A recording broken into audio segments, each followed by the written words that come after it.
رئيس السيسي قال كلام كتير قوي مهم وعايز يترد عليه، بس يترد عليه في سلسلة من الفيديوهات، لأن صراحة ما تردش عليه كله في فيديو واحد يعني. فأنا النهاردة جاي أتكلم على نقطة إن الرئيس السيسي بيوصي الشعب المصري إن عشان نبني البلد ونقومها نجوع ونعطش ويعني نستحمل أي حاجة عشان نبني البلد. أنا مش عارف حضرتك، طب لما أنت الناس هتجوع وتفتقر أكتر ما هي فقرانة، بتبني البلد لمين؟ تبني بلد لشعب جعان، لشعب مش لاقي ياكل؟ استفدت ايه يعني؟ يعني استفدت ايه لما احنا تقدمنا في جودة الطرق والكباري؟ عملنا بيها ايه واحنا 3/4 المصريين ما عندهمش عربيات مثلا؟ هعمل ايه لما انت توفر لي السلعة وانا ما معيش فلوس اشتريها؟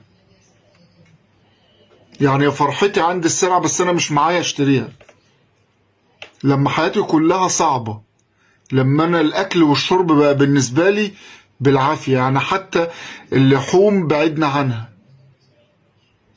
لا لحوم ولا اسماك ولا فراخ ولا اي حاجة.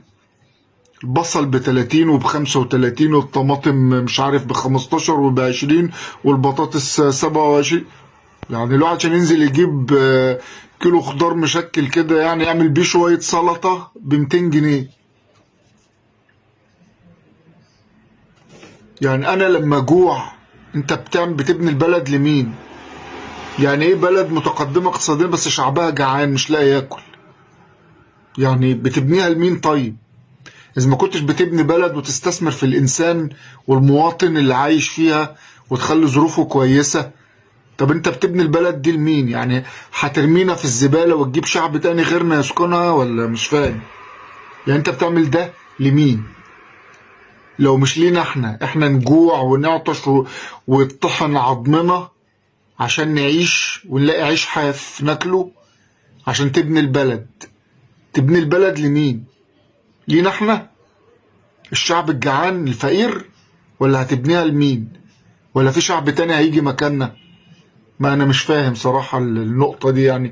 يعني نجوع ونعطش وما ناكل، يعني احنا خلاص احنا وصلنا لمرحلة الصفر، فمش عايزين نوصل اللي تحت الصفر بقى، لان هو ده يبقى الخراب بجد.